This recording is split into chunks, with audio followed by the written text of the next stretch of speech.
Here, calls are growing to ban social media for under-16s as the teachers' union, the NASUWT, says its unregulated use is affecting kids' behaviour and their mental health. They were joined by the Conservative leader Kemi Badenoch, who today said her party would introduce age limits for social media if it returned to government. Sky News has spoken to one young man who, at 18 years old, remains traumatised from harmful content he was shown on a phone when he was just 12 years old. Our correspondent Adele Robinson has been speaking to Frazer McKenna, and a warning: Adele's report now does contain references to self-harm and to suicide. This is not a story about just one child, but a generation seeing things at school on phones that will haunt them for life. As I turn around, phone gets shoved in my face, and it's a man blowing his head off. I would have been 12 going on 13 at this point. Frazer was in year 8 when he witnessed a live suicide video during break time. There are no words to express how much of an impact that video truly had on me and how different my life would have been if I hadn't seen it. Coming off the back of COVID, the effect it had on his 12-year-old brain was profound. He wanted to hurt himself with a knife, a big knife. His dad says he now understands why his son acted in the ways he did, far beyond teenager angst. I didn't care whether I got stabbed. I needed to get this knife off him because I was not going to see my son hurt himself or worse. And but that wasn't the bad part. The bad part came after that for me.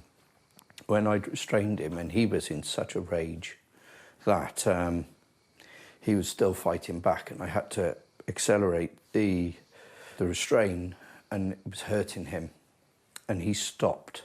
And then what came next will haunt me for the rest of my life, and that was he broke down in tears. He broke down, and we just hugged each other on the floor, and I held him, because that was worse than the knife for me, seeing him in this situation. And that was the worst. And I felt I'd done that to my son. I'd had to put him in this position to save him. And he was so upset. He hadn't done it to hurt me. He hadn't done it to hurt anybody else. He hadn't done it in a malicious, nasty way. This was pure desperation. And I didn't feel any anger to him. I just wanted to let him know it's all right. It wasn't until last year, 4 years later, Frazer was diagnosed with post-traumatic stress disorder for something he saw unwillingly at school. I didn't want to speak up because my friends would have just been man up. Points where I have nearly taken my own life, harmed myself, and I think it is just gotten to a point where I couldn't process things like a normal person would. He's joining the campaign to ban smartphones in all schools. Because there's always that risk, always those few seconds, and it could completely change someone's life. And experts say it's becoming increasingly clear Frazer's story is not a one-off. It's very, very common, unfortunately. It's very sad to say it, but Frazer's case did not surprise me, and I don't think it's in isolation. I think there are a lot of children who have struggled in similar ways to Frazer, that have not come forward and maybe not sought help. And it's devastating to see we are not equipped to manage this level of mental health problems. And I don't see that number will reduce if children continue to be exposed to this online content. The government say there's clear guidance, and over 99% of primary schools and 90% of secondaries have policies in place restricting mobiles. But for vulnerable children like Frazer was, exposure is still happening. I have a huge amount of respect for my dad, how he's managed the whole situation, and without him, my mum, I don't think I'd be here talking to you right now. And years later, father and son are still trying to put the pieces back together. Well, I just think that Frazer's been incredibly brave and strong. And I can't live my life without you. And neither can you, Mum. And both me and your Mum think what you've been through is horrendous, and we'll always be here for you. And we'll do whatever we can to help you and support you. And you keep doing what you're doing.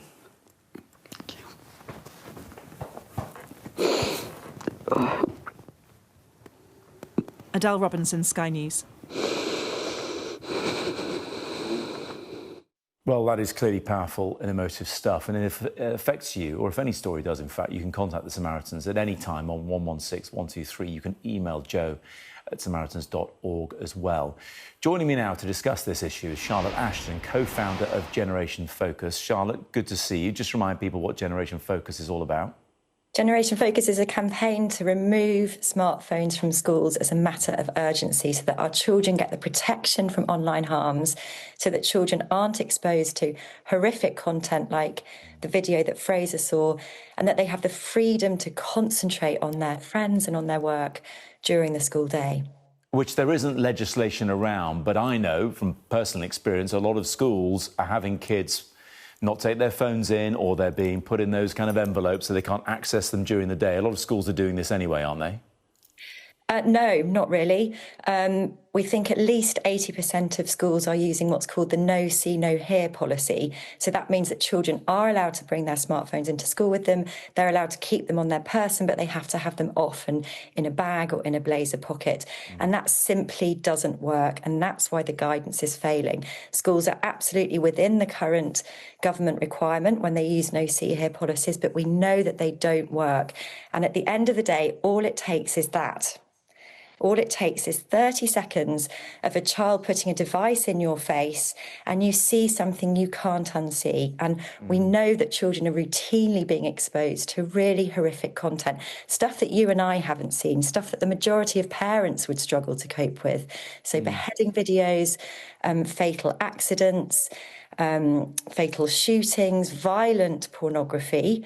And it's not acceptable, and there's no place for smartphones in schools, and they need to stay at home, and we need to move to a point where it becomes normal for children not to have them at all. The inevitable next question is a lot of teachers and a lot of parents will feel almost helpless to combat this tidal wave, if you like, of usage. There's that huge peer pressure for kids to get phones in the first place and then to be on them all the time. And a lot of them organise their social lives using Snapchat and everything else. It's so hard to draw that line. It is. This is a really difficult challenge. Making the internet safe for children is going to take a lot of different approaches, but the thing that we can do now is genuinely remove them from schools. And what we're seeing in the small minority of schools that have done that is that the incoming cohorts of year sevens, more and more of them just don't have a smartphone in the first place. Because as soon as school says no, parents feel encouraged and empowered to say no at home because the peer pressure is removed. It's impossible. I've got a daughter who's 11. She's gone off to year 7 with a brick phone, a simple call or text only phone, which keeps her safe on the journey. She walks by herself to school. It keeps her safe on that journey. She can phone me or the emergency services if there's a problem.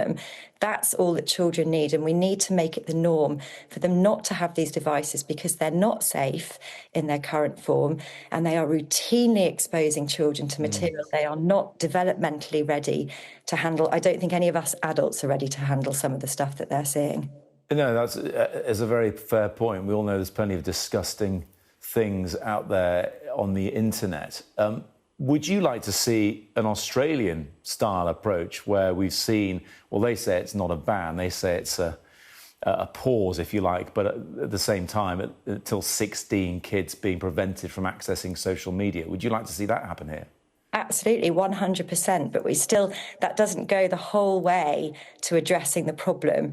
The other risk that comes with smartphones at schools is the constant threat of being filmed and photographed against your wishes. I mean, I spoke to a teenager last week who said, I sit in lessons like this because I'm worried that someone's going to take a photo of me and put it on the Instagram feed or share it through a group discussion. There's also, so long as any children have a device, there's a risk that they have downloaded something and can share it via airdrop or just shove it in the face of another child. So absolutely, a social media ban a la Australia would be very, very welcome, but it needs to be part of a raft of measures, including a complete on-site ban of smartphones and any personal internet-enabled devices at school, and everywhere school has a duty of care.